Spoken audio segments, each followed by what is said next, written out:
n'aha Nna na Nwa na Mmụọ Nsọ.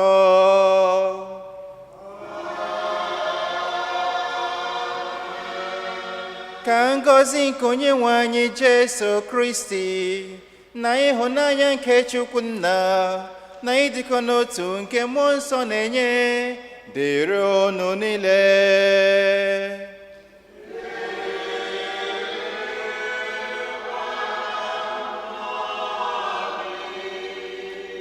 Ndị chọọchị anyị ndewonu.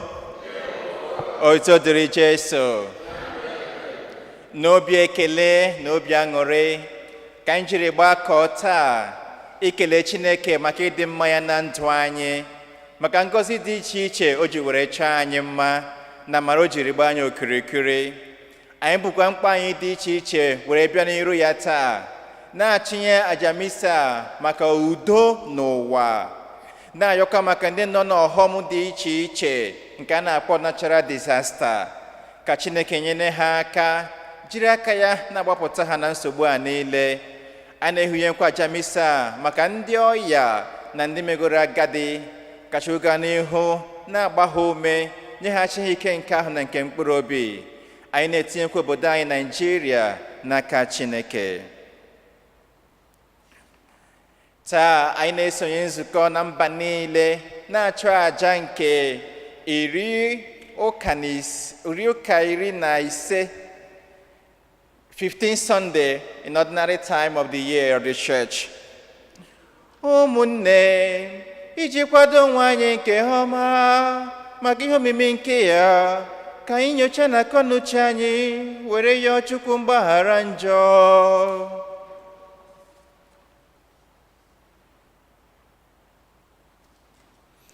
Ekwupụta ngwa Chineke ji ike niile.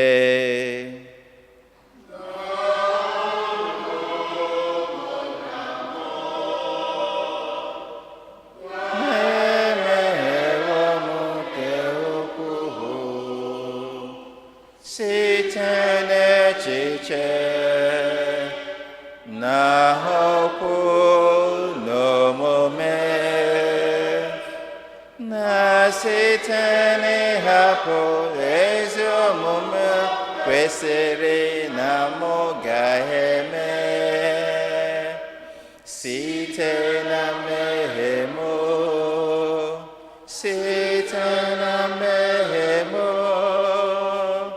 site na mmehie mụ nke kasị ukwuu, ya ka darịọ Maria dị ngọzi, Virgin ọkwụ, na ndị mụma na ndị nsọ niile, na unu ụmụnne m, ka unu yọbara m sebụlụwa Chukwu anya rịrịọ.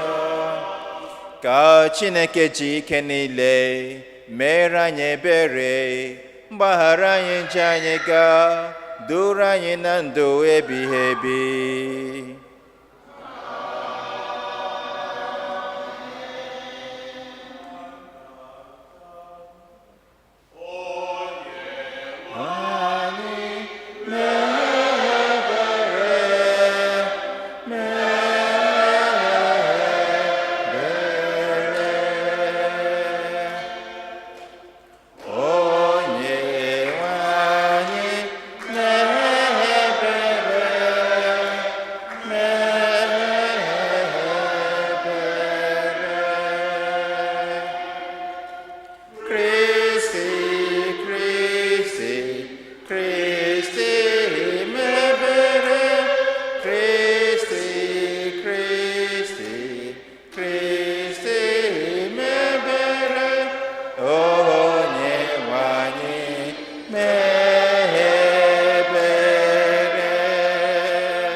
Jesu Christi, kacha sidi helu, nyere masa ebube Chukwunna.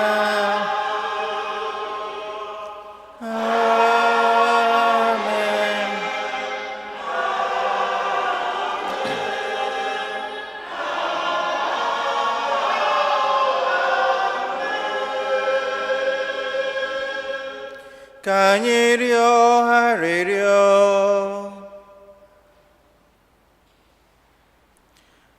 Nna biko, mee ka ihe eziokwu gị duga anyị n'alaeze gị.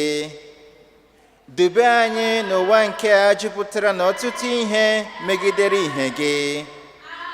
Anyị na-aṅụrị na a na-akpọ anyị ndị otu Kristi, na-aṅụrịkwa n'ozi ọma gị.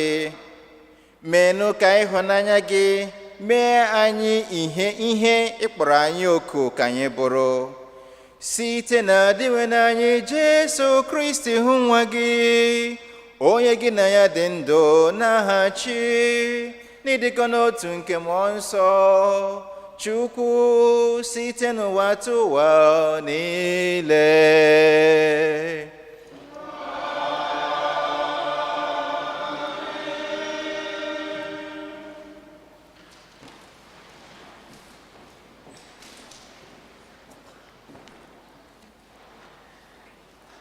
Ihe ọgụgụ ewetara n'akwụkwọ nke Deuteronomy. Moses gwara ndị mmadụ ahụ sị, nụrụnụ okwu nke dịnwenụ Chineke unu, debenụ iwu na atụmatụ ya niile nke edere n'akwụkwọ iwu nke a. Werenụ obi unu niile na mmụọ unu niile wee laghachi azụ n'ebe dịnwenụ Chineke nọ. N'ihi na iwu nke a m na-enye unu taa abụghị nke karịrị ike unu ma ọ bụ echiche unu. Ọ dịghị n'eluigwe nke na unu ga-asị, onye ga-arịgoro n'eluigwe wetara anyị iwu ahụ ka anyị wee nụrụ ya wee debekwa ya? Ọ dịkwaghị n'okpuru osimiri nke na unu ga-asị, onye ga-agafe osimiri wee wetara anyị iwu ahụ ka anyị wee nụrụ ya wee debekwa ya. Kama okwu ahụ nọ unu nso, ọ dị n'egbugbere ọnụ unu, n'obi unu, ka unu wee mezuo ya. Okwu nke ose bụ ụwa.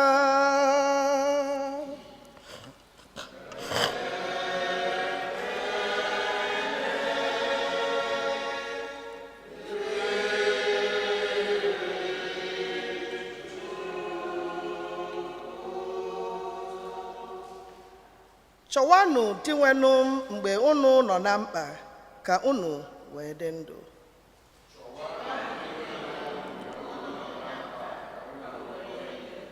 Chọwanụ di nwenu mgbe unu nọ na mkpa ka unu wee dị ndụ.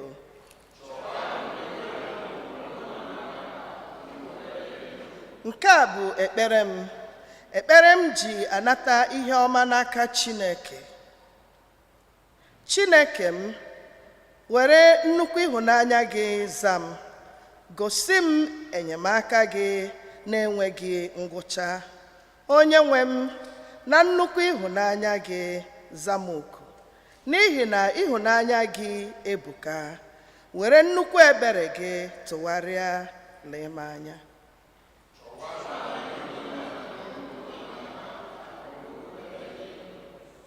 Abụ m onye emegburu emegbu, nke nọkwa n'ahụ mgbu. Chineke m, jiri enyemaka gị kulite m. Aga m eji ukwe too aha gị Chineke, werekwa ekele nye aha gị otito.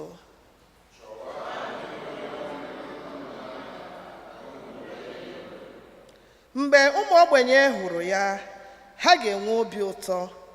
Ndị obi ha na-achọ Chineke ga-adị ndụ ọhụrụ, n'ihi na Chineke na-ege ndị nọ na mkpa ntị. Ọ naghị agbaketa ụmụ odibo ya azụ na mkpa ha.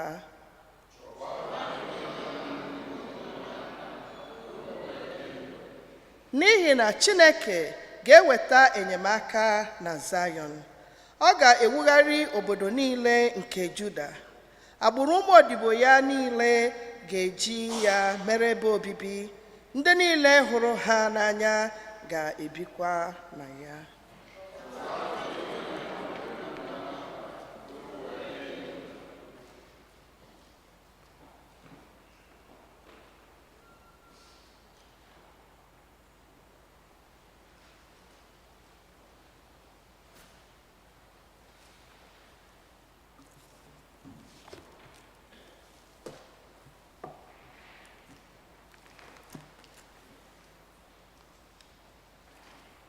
Ihe ọgụgụ ewetara n'akwụkwọ ozi Pọl dị asọ degara ndị Kolosi. Kristi bụ onyinyo nke Chineke ahụ anaghị ahụ anya, bụrụkwa onye eburu ụzọ mụọ n'ihe niile ekere eke, ma ihe ndị a na-ahụ anya ma ihe ndị anaghị ahụ anya. E sitere ya mee ihe dum.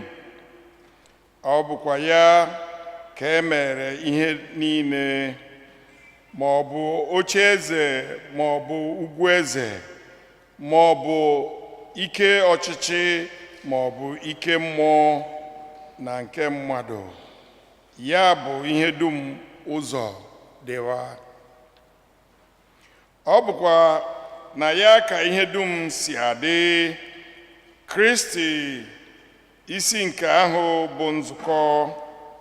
Ọ bụ isi mbido na onye mbụ esiri na ndị nwụrụ anwụ mụọ, ka o wee bụrụ ekwucha ọgwụ dị na ihe dum.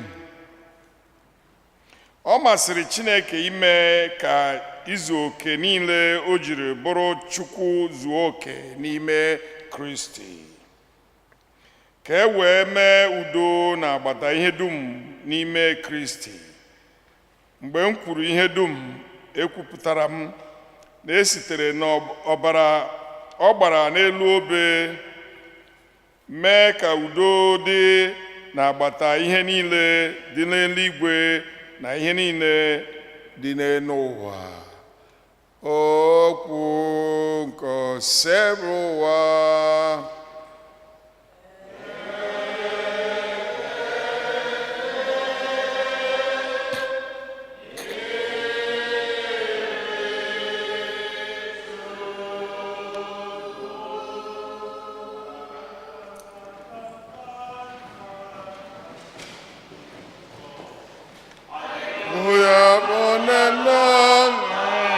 Omnipotent, amen. Hallelujah. Hallelujah. Praise the Lord. Hallelujah. Lord, omnipotent.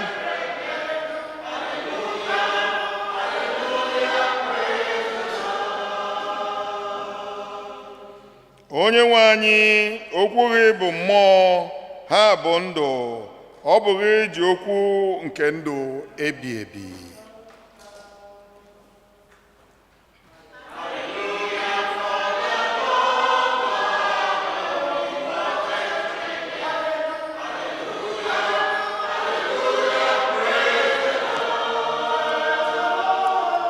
Hallelujah for the Lord God omnipotent reigning.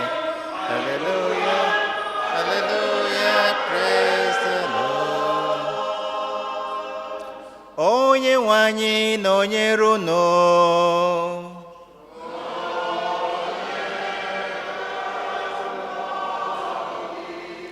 Ihe ọgụgụ nke si n'ozi ọma dị nsọ nke Luku dere.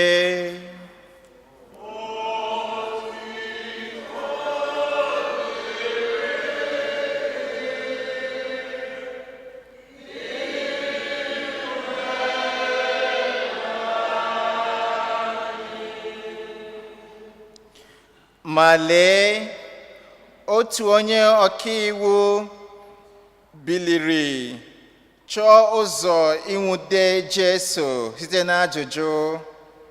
O wee jụọ ya sị, onye nkụzi, gịnị ka m ga-eme ka m wee keta ndụ ebighị ebi?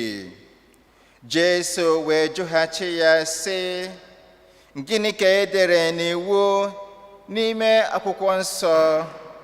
Olee otu isi agụ ya?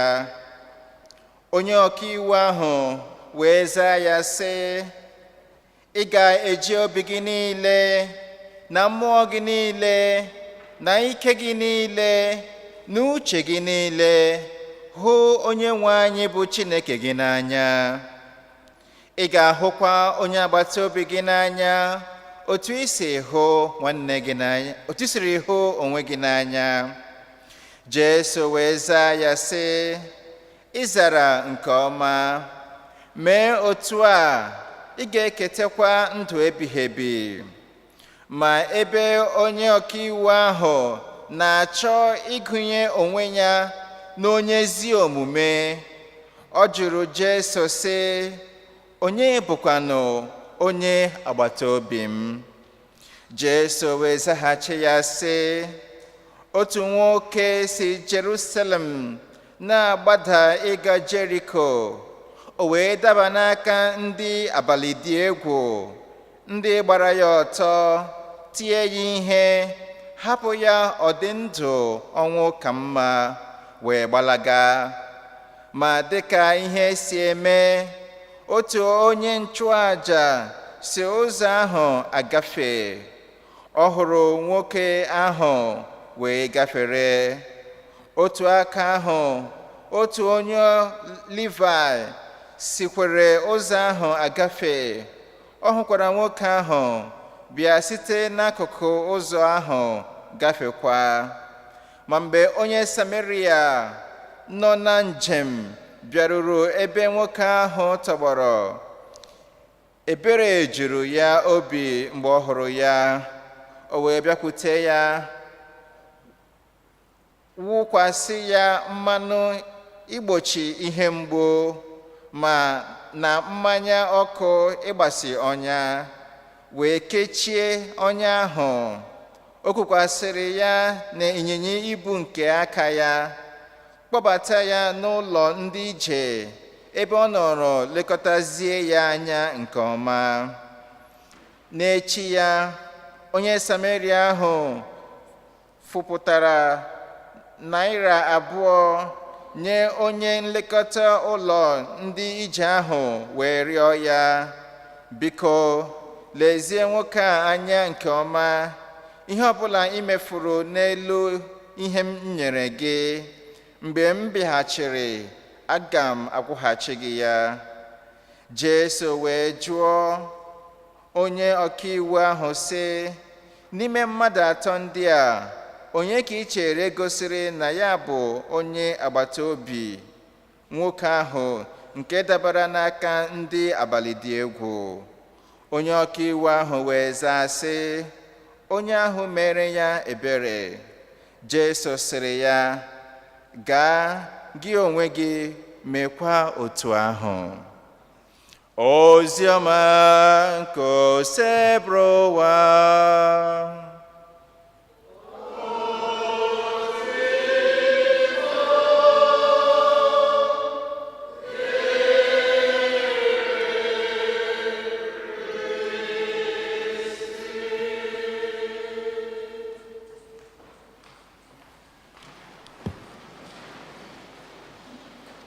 Ndị chọọchị anyị otu dịrị Jesu,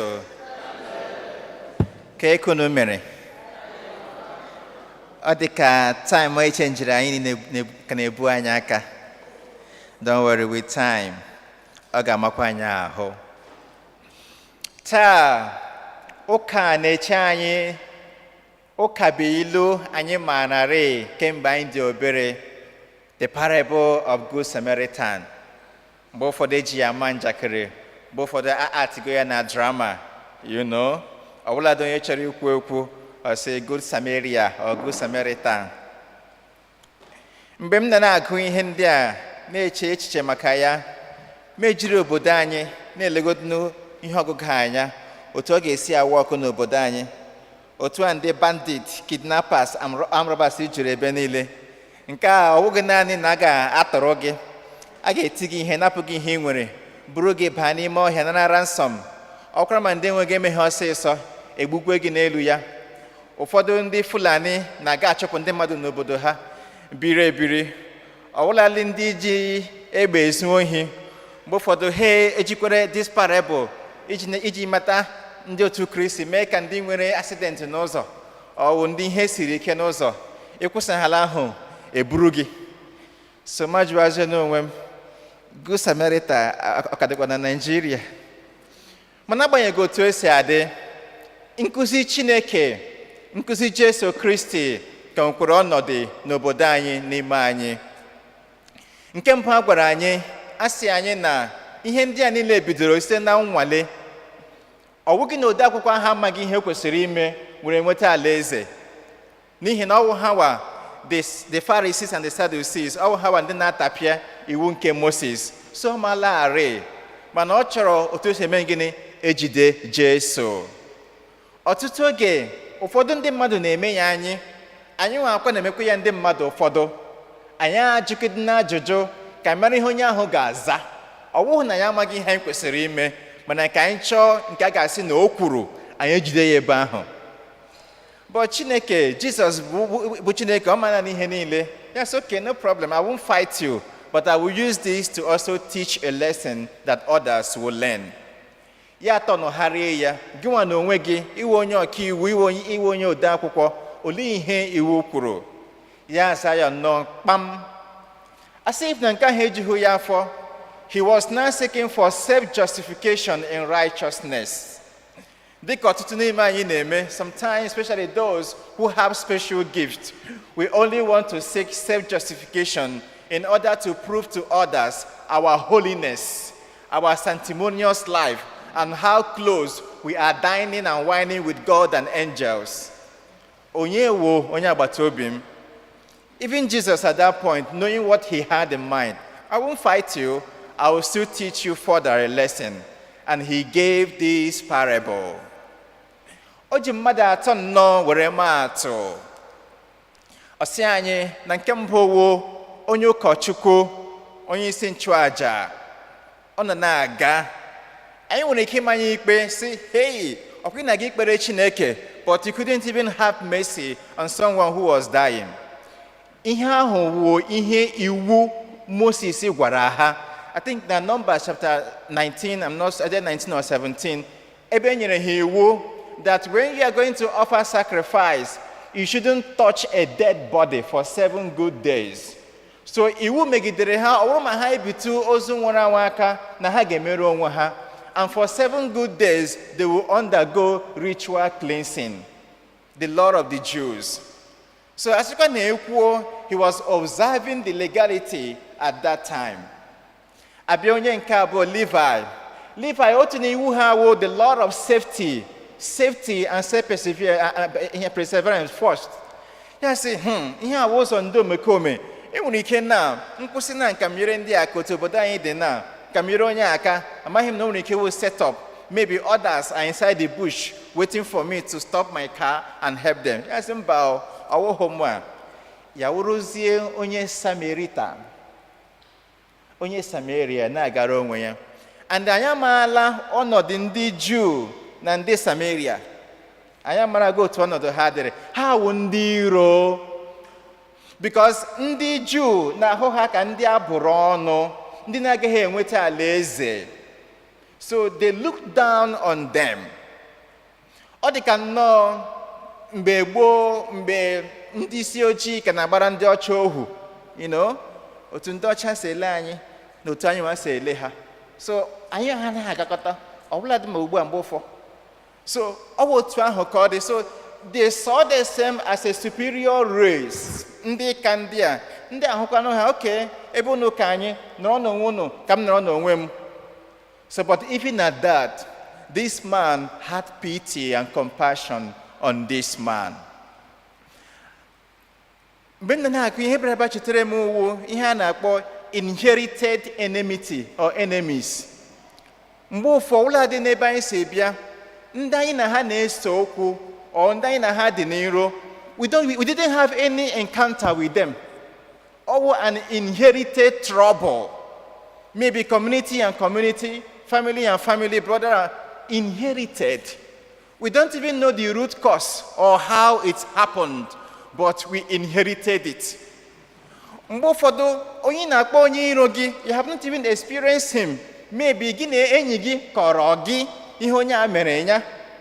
Ịmadịghị m ihe ọ na-akọrọ gị ma ọ wee eziokwu ma ọ wee asị. Ikwu maka somebody you have not even experienced, you have become enemy with the person. Sometimes we use that means to even block our destiny helpers. Because you are inheriting the enemies of your friends without even knowing if that's your friend or at fault. But this man grew beyond that mentality. Yes, abanyege, no onye Jew, I need a woman. We are all created in the image and likeness. Yato saho, yeremoke aka. So what Jesus is pointing out as your neighbor is that of love, the love of neighbor. So he didn't only explain to this man who the neighbor is, but also how to love and who to love. And in this how to love, Jesus made 3 things compulsory that he hunanya gesinya abiare. Him called the 3 E's: expression, expansion, and expensive. Our love must be expressive. The Christian religion and Christian value,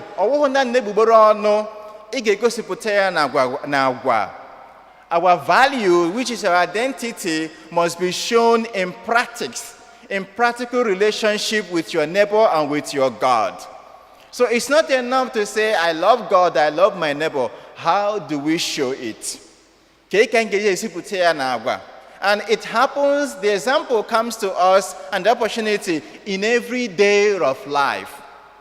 Today, ebe traffic ijidere anyị. So ma ho onye isi ojii na na-aga otu a, you know, na ayo ego. ma papa ihum. Ozugbo gafere, that I remember what I'm going to preach. You know? But I can spare $5, I can spare $10. I got my own. And we give him. So Master Jesus, now I'm already a victim in him. So you see, every day in minute things, the opportunity and the privileges for us to encounter people in their critical condition comes. Yes, it may be their fault they are that way, but at the same time, it can also be a means of our own salvation. And you know, nobody is perfect. So helping them, regardless how they came to that stage in life, can also be our own means of, because even at that stage and condition in life, God still loves them. And we are the instruments of God to show love and to radiate holiness in the world. So this man tolerated that and went beyond and made his love practical. And the second one is expansion. For us,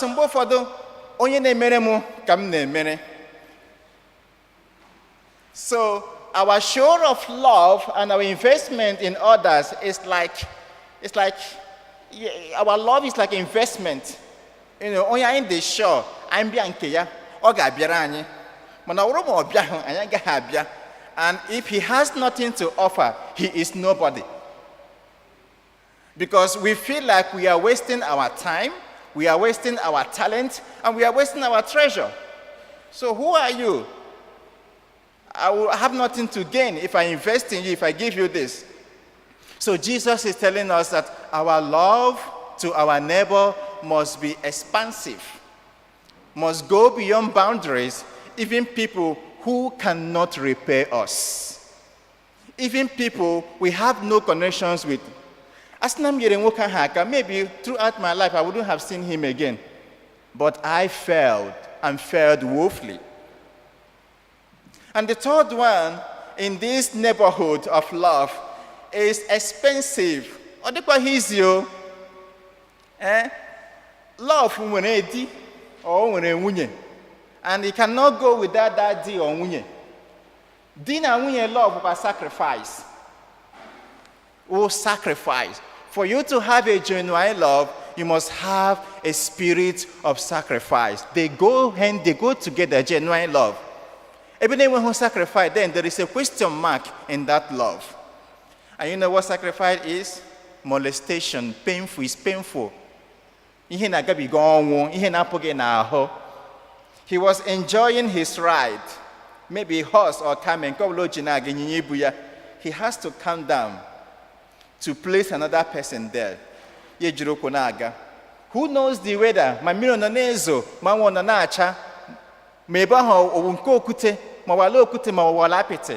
He endured it.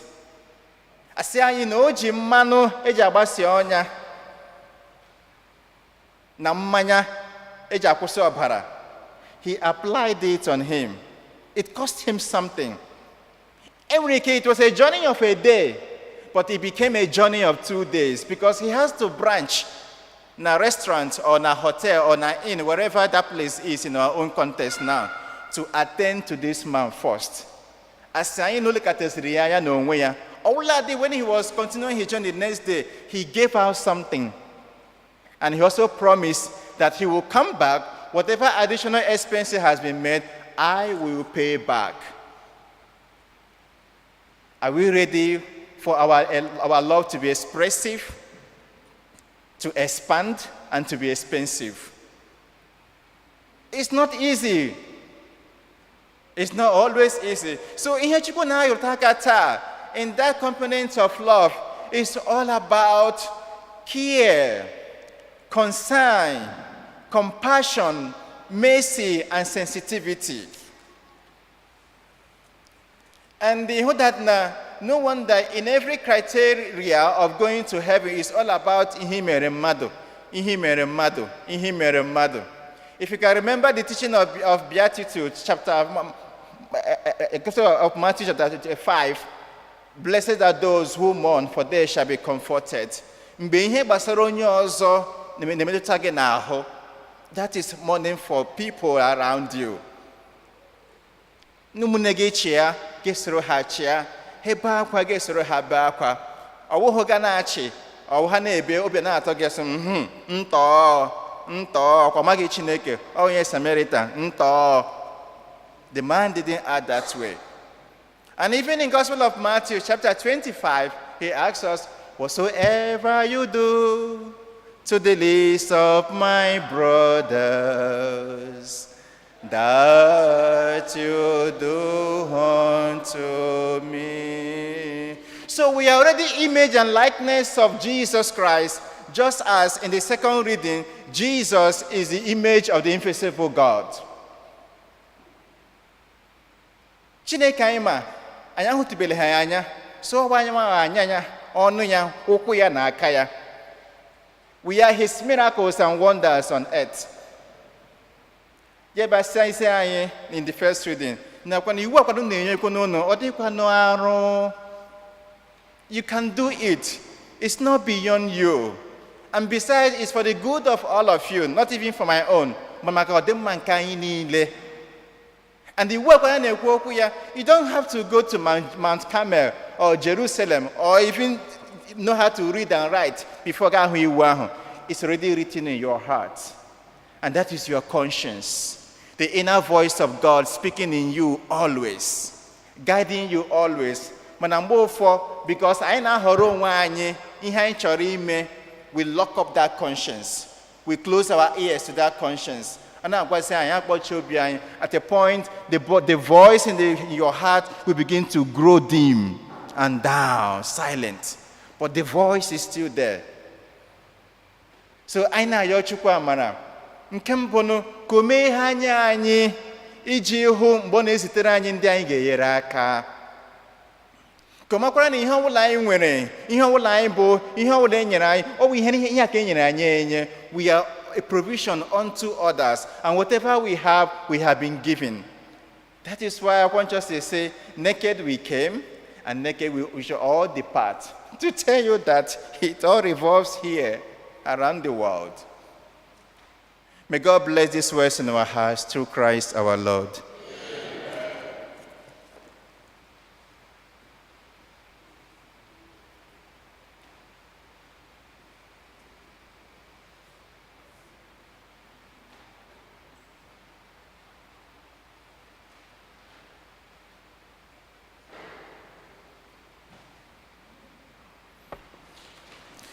Ekwem n'otu Chineke,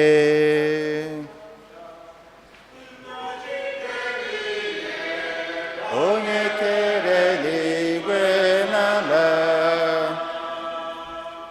ihe dum ha na-ahụ anya na ndị agha hụ anya,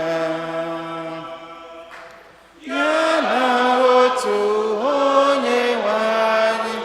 Jesu Kristi, sotu nwa Chineke mụrụ,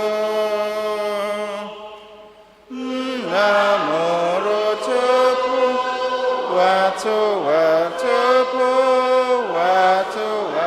niile.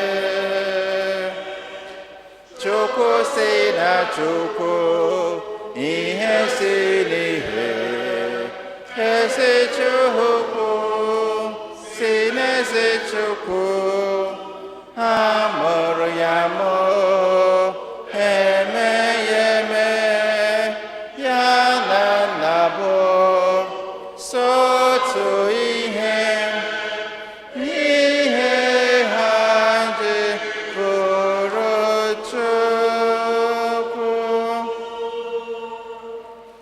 Onye si n'anya, onye si n'anya, ihe dum. Onye maka ihe ha bụ mmadụ, na maka ihe nzọpụta anyị si n'eluigwe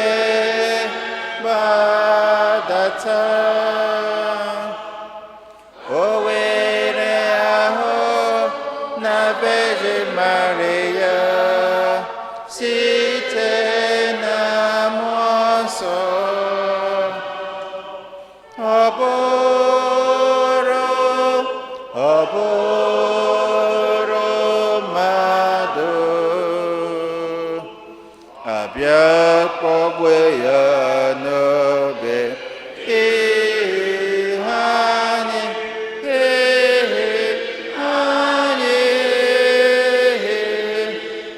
n'oge ọchịchị Pontius Pilate, ọ tara ahụhụ, ọnwụ, elie ya n'elie ya, ma ọ bilitere n'ụbọchị nke atọ, ka akwụkwọ nsọ siri kwuo. Ọ ragoro n'eluigwe, nọdụ n'aka nri Nna. Ọ ga-abịaghachi ọzọ n'ebube ya, ikpe ndị dị ndụ na ndị nwụrụ anwụ ikpe. Onye ọchịchị ya na-enweghị njedebe. Ekwe m na mmụọ nsọ, onye nwanyị na-enye ndụ, onye si na Nna na Nwa pụta,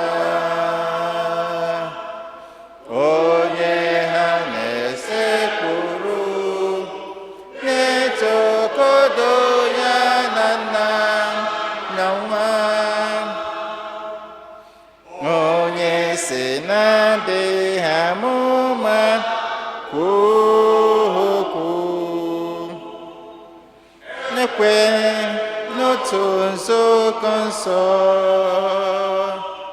Katọlik na Apọstọlik,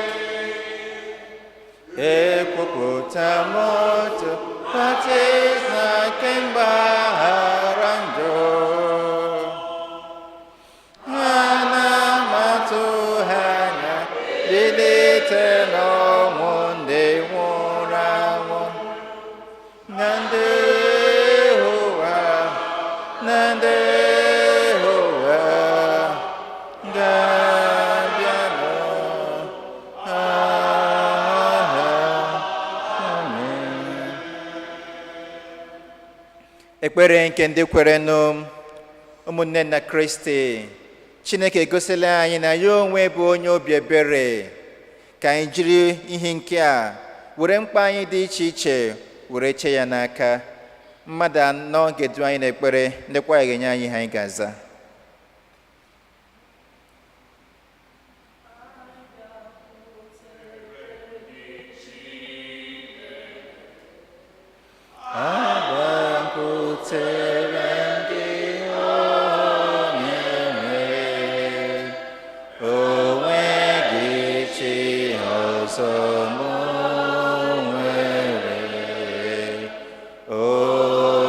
Chimo echefu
Gbakwutere m gị Chineke, agbakwutere m gị onye nwe, o nweghị chi ọzọ m nwere, o chi m echefukwala m.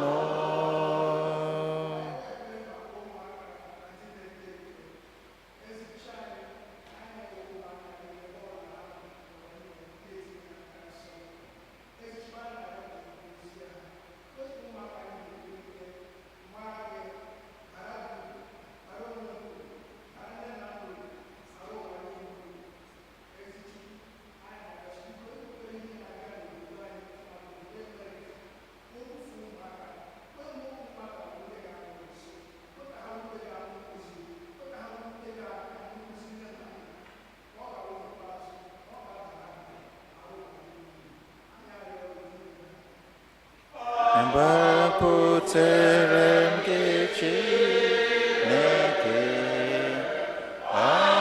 agbakwutere m gị onye nwe, o nweghị chi ọzọ m nwere, o chi m echefukwala m. Ekpere ime obi.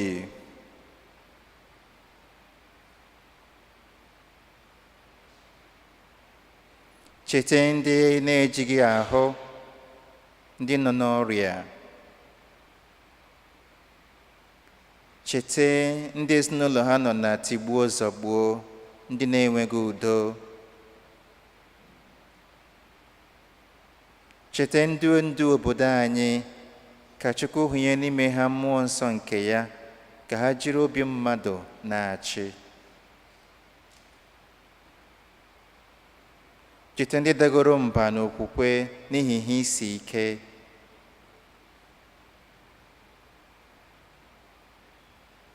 Jirikwa ebumnobi gị a anyị niile nọ wee tinye Chineke n'aka, ka ọ bụrụ ihe ga-apụta ìhè n'uju.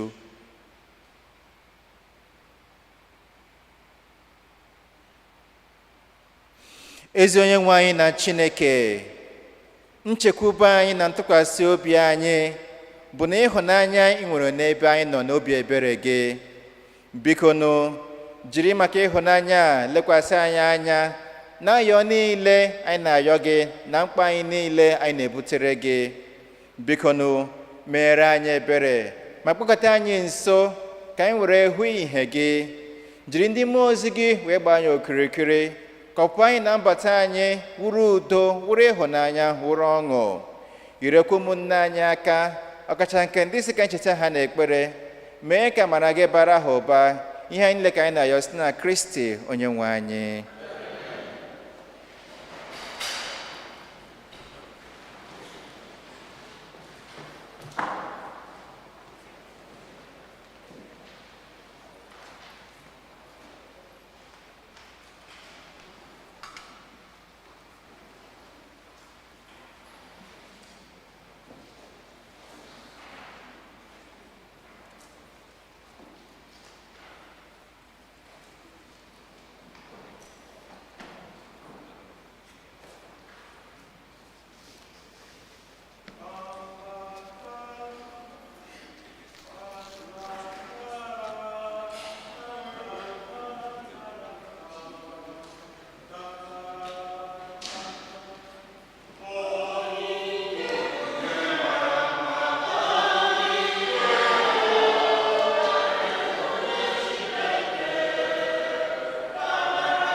blessed are you, God of all creation, tribune, we have received this one.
ụmụnne m ka aja nke m na nke unu rịọma Chukwu nna jike niile nara nụ.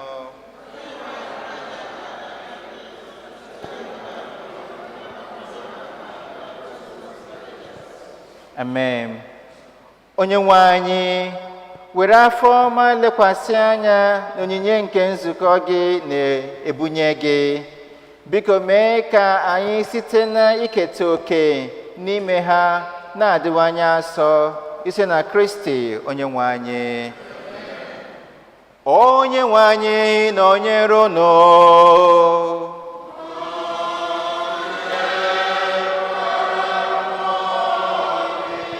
Welite n'obi elu.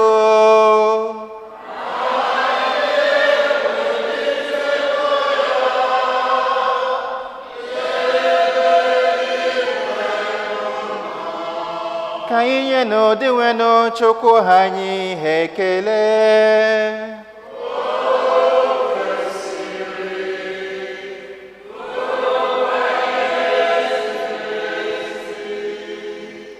O kwesịrị ezi bụrụkwa ihe ziri ezi na-azọ ndụ na anyị ga-enye gị ekele oge niile na ebe niile. O Nna dị nsọ, Chineke ji ike niile, onye dị ụwa ta ụwa si na Kristi dịnwe n'anyị, onye jiri ihe ebere o nwere maka mmehie mmadụ kwere ka a mụọ ya na Virgin Maria. Ọ gbapụtara anyị n'ọnwụ ebighị ebi ise n'ọnwụ ọ nwụrụ n'elu obe, bịa si na mbilite n'ọnwụ ya nye anyị ndụ ebighị ebi. N'ihi nke a, anyị na-eso igwe ndị mmụọ ọma niile nke n'igwe na-eto ebube gị oge niile n'ukwe na-asị:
nna ịdị nsọ ezie o kwesịrị ekwesị otu ihe niile ikere eke si eto gị ise na Jesu Kristi nwa gị bụ di nwenụ anyị na ise n'ike nke mmụọ nsọ ị na-enye ihe niile ndụ na-edo ha nsọ na ndụ ga ndụ niile ị naghị ahapụ ịkpọkọwara onwe gị ndị mmadụ ndị ga na-achụnyere gị àjà zuru oke bido n'ọwụwa anyanwụ wee ruo n'ọdịda ya.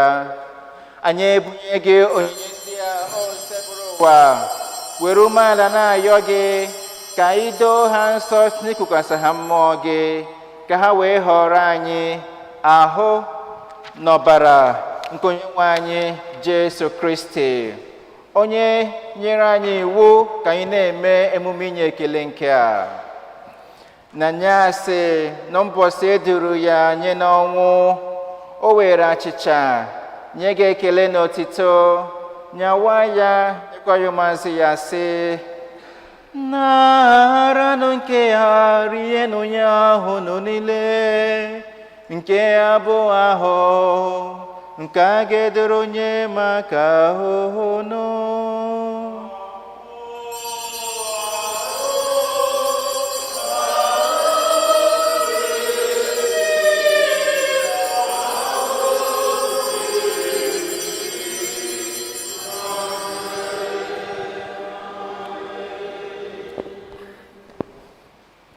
Otu ahụkwa ka o si mee mgbe richara nri anyasị, o buru iko mmanya nyekwa gị ekele na otito, bunye ya ụmụazụ ya sị, naranụ nke ya ṅụọnụ ya ahụ nụ niile, nke a bụ iko nke ọbara m, nke ọgba ndụ ọhụrụ dị ihe ebi, a ga-agba ya n'ihi unu na n'ihi mmadụ niile, ka e were gbaghara ha njọ na ha emenụ nke ya na ncheta nke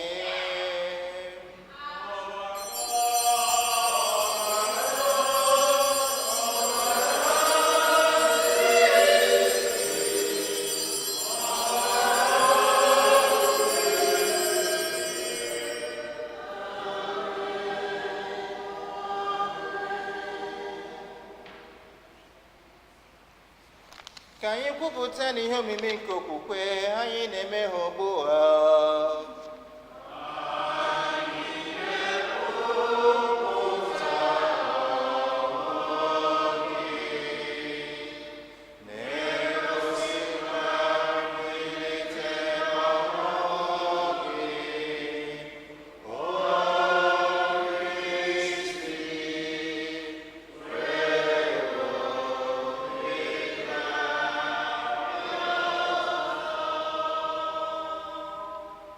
Chineke nna, ebe anyị na-echeta ahụhụ nke otu nwa gị jiri gbapụta anyị na mbilite n'ọnwụ ya dị otito na nragoro n'eluigwe ya, ebe anyị nọkwa na-eche mgbe ọ ga-abịa ọzọ, anyị ejiri obi ekele tụnyere gị àjà nke a dị ndụ, àjà dị nsọ. Anyị arịọ gị ka ị lekwasị anya na onyinye nke nzukọ gị, were hụ n'ime ya onye eno ejiri chụọ àjà nke metara gị obi maka njọ. Mee ka anyị bụ ndị na-esi n'ahụ n'ọbara Kristi nwa gị enweta ndụ jupụta na mmụọ nsọ ya, were si na ya bụrụ otu ahụ na otu mmụọ na Kristi. Ka Kristi na onwe ya were anyị nye gị dịka onyinye zuru oke mgbe niile.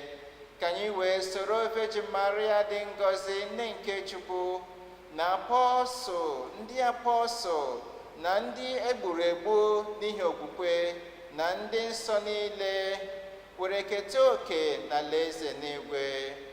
Ọ bụ na arịrịọ ha na-arịọ n'ihu gị mgbe niile ka anyị tụkwasịrị nchekwube.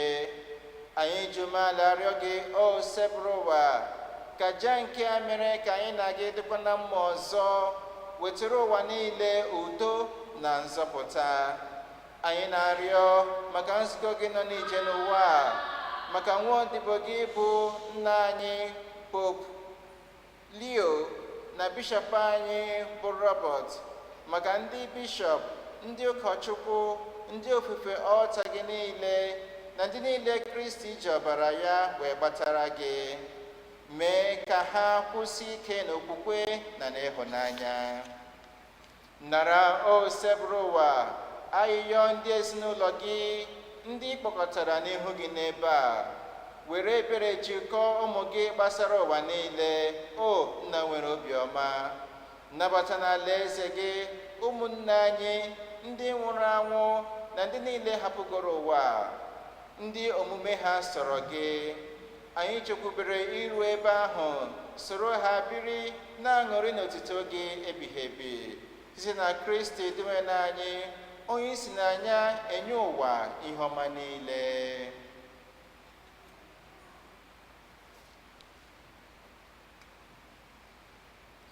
Ihe niile kere eke na ha eso ya bụ Kristi, na ha esikwa n'ime ya na n'aka ya, na ha dịkọ n'otu nke mmụọ nsọ, na-enye gị bụ Chukwu Nna ji ike niile, nsọpụrụ na otito niile, site n'ụwa tụ ụwa niile. Amen. Amen.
Zọpụta anyị na-arịọ gị, o sebụrụ ụwa na-achọ ihe niile, were ebere gị n'oge nke anyị site n'inye aka ebere gị, ka azọpụta anyị na njọ oge niile, anyị were gbanahụ nsogbu niile, were nchekwube dị nsọ na-atụ anya maka mbeghachi nke onye nzọpụta anyị, Jesu Kristi.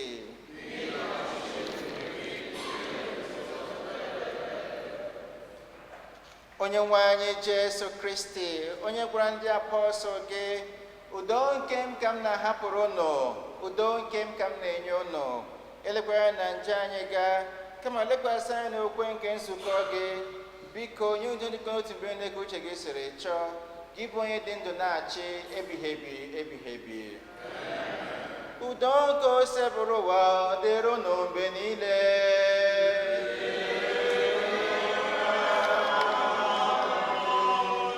Nyerịta n'onwe unu ha ekele nke udo.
atụrụ nke Chukwu. Lee dị nwe anyị Jesu Kristi onye kpochapụ njọ nke ụwa. Anyị dị ngọzi bụ ndị akpọ n'ori nke nwa atụrụ Chineke.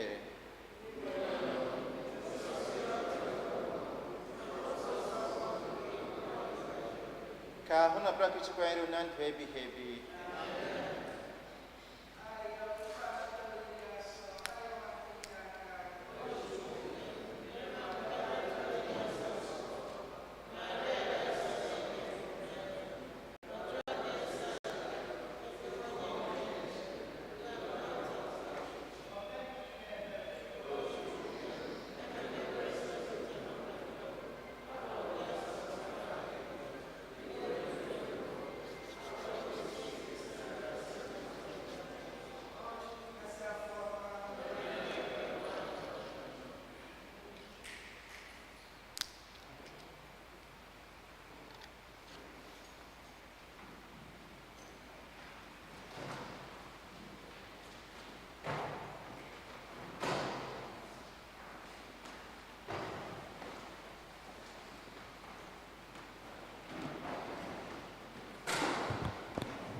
Ka anyị rịọ arịrịọ.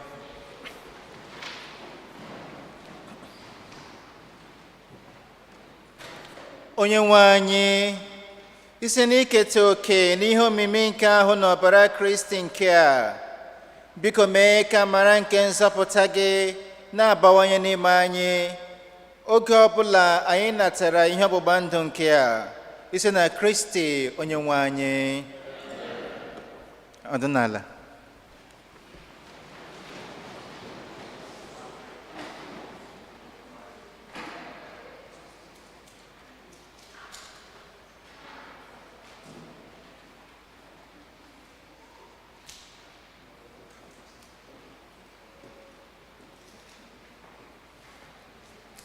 Otodri Jesu, second collection.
Otodri Jesu, parish announcement.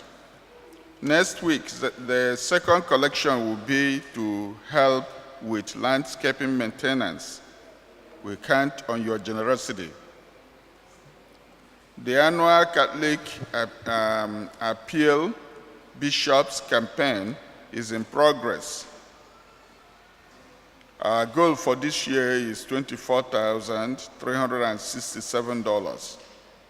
As of now, we have $11,307 in pledges. Thank you for your support. We still need $13,062 to reach our goal. Please help us accomplish it. Every gift is important. Pledge envelopes are available in the back pews. Thank you. The flower circles from our garden are now available for dedication during the summer months. The minimum donation is $30. We have 26 circles available. To reserve yours, fill out the form in the bulletin. Please note that the rectory will be closed on Fridays during the summer. Dear community, we respectfully ask that if you arrive late to Mass and the priest is already giving the homily, or we are in the moment of the consecration, please wait patiently in the back of the church until the priest has finished. Once that sacred part of the Mass is over, you may proceed to take your seat with reverence. We sincerely thank you for your understanding and cooperation. Respecting these moments is a sign of faith, devotion, and the consideration for God and your fellow parishioners. Otodri Jesu, Tao, second Sunday of the month, Bosindin Nana special blessing. In the choir.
Otodri Jesu.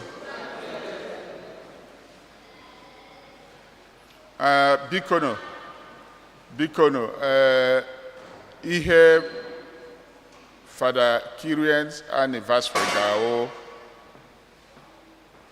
Oruola, we have just 1 week. Because I may announce, can I say the announcement all along? I name here because now surprise event. So because since last Sunday, I had see people donate here, can we provide here in the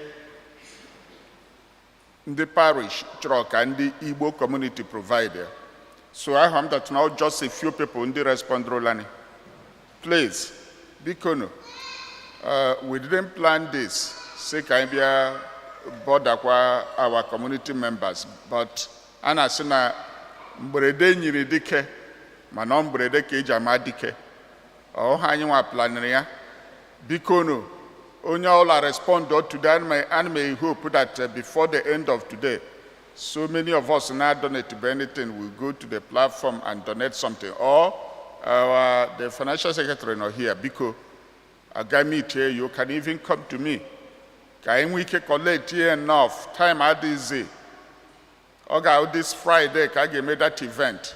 And again, with the mass here, 7 o'clock. On Friday, and I may expect that all our community members gather here. Our choir will be the official choir at that mass. That's why the choir mistress and choir masters are requesting the choir to wait after mass because all the choir members are required to stay put on their pews for brief discussion. Otodri Jesu. Because let everybody respond to this. This request, please. Ogagala, we don't have time anymore.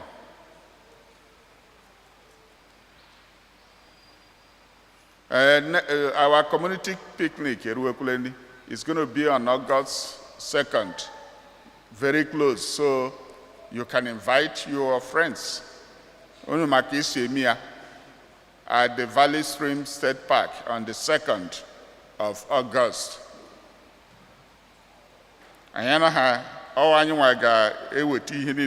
So from Ego, the community, donatory in the past.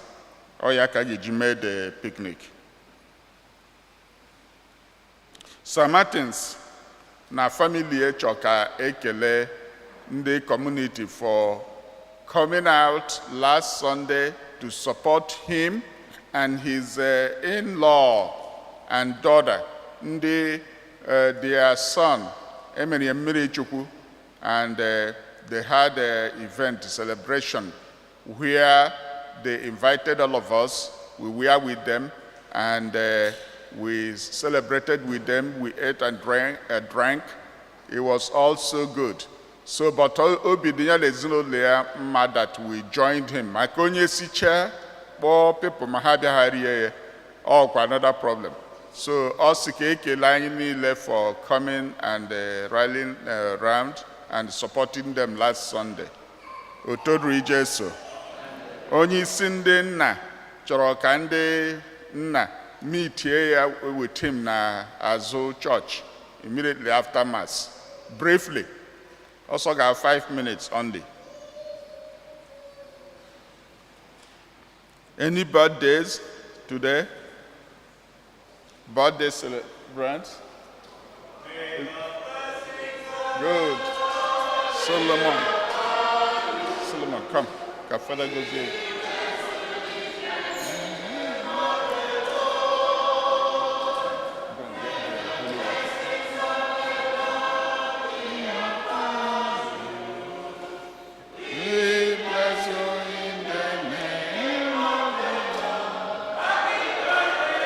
Happy birthday to you.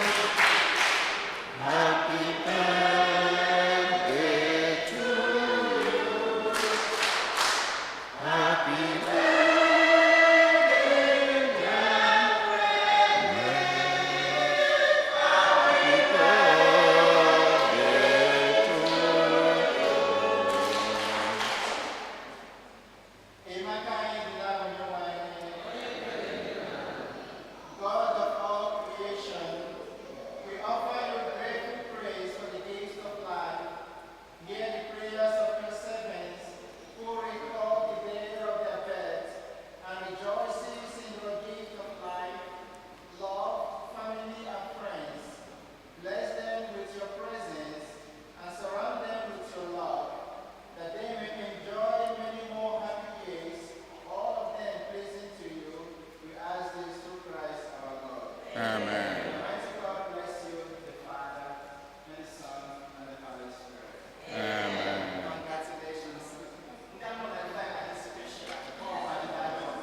Otori Jesu.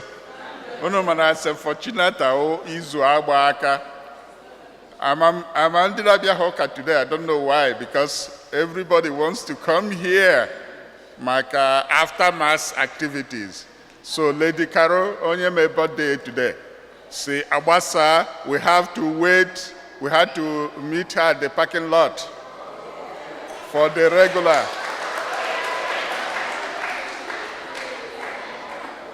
Otodri Jesu. Any anniversaries? Anniversary celebrations this week? Okay, is anybody worshiping with us here for the first time? Is anybody worshiping with us for the first time? Okay, no. Otodri Jesu. Happy Sunday. Welcome again, Father Christopher. Thanks for the homily. And thank you, the altar servers. You did well today. That was his first time. I mean, you know, look at the change. There was a time in this church, at that choir place, I was always holding him, stopping him from moving and bothering his sister. Today, he's one of our mass servers. He conducted himself very well. Congratulations. Otodri Jesu, we are still waiting for the those of our children receive root communion since this year. We just want you to come over here and join the group of mass servers. And maybe one of the days, Deka Father Kuru last Sunday, maybe one of these days we will get some vocationists from amongst our children. And we could only Kochuku, Moonye Shiri sister from this community. That would be a great thing to behold. Otodri Jesu, happy Sunday. See you at the parking lot.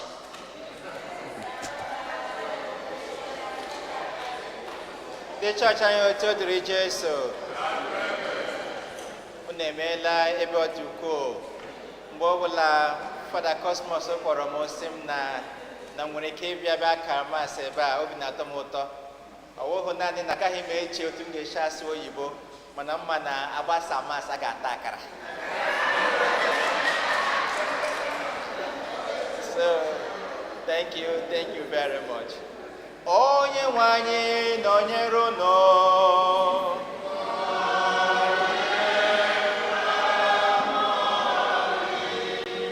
Bow your heads for God's blessing.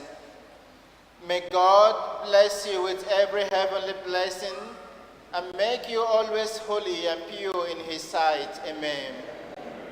May He pour out in abundance upon you the riches of His glory and teach you with the words of truth. Amen. Amen. And may He instruct you in the gospel of salvation and ever endow you with fraternal charity. Amen. Amen.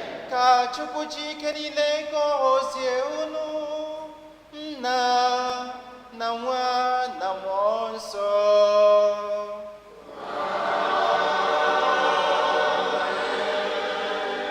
Misa gwụsịgo ka anyị lawa n'udo.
Sing praises.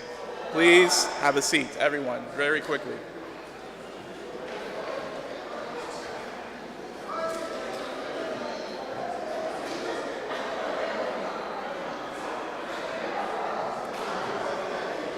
Okay, so for this Friday, just make sure it's not here.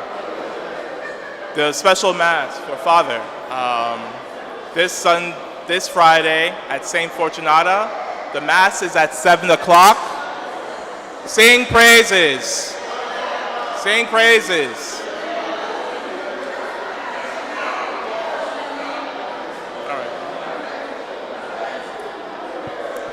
So this Friday, our Mass for Father at 7 o'clock at St. Fortunata. I expect the choir to be here by 6:30 for a brief rehearsal. So be punctual, be punctual. It's summer on a Friday.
bịa biko biko pụọnụ n'iro ndị kwaya na-eme mitin ebe a biko ndị akwụ na aisle kwụsị na ndị kwụ na aisle biko go out if you are not part of the choir una na-eme mkpọtụ go out of the church and greet outside go out and greet outside go out mami ihe a na-agwụ n'okwu onye ọbụla na-eme go out and greet outside.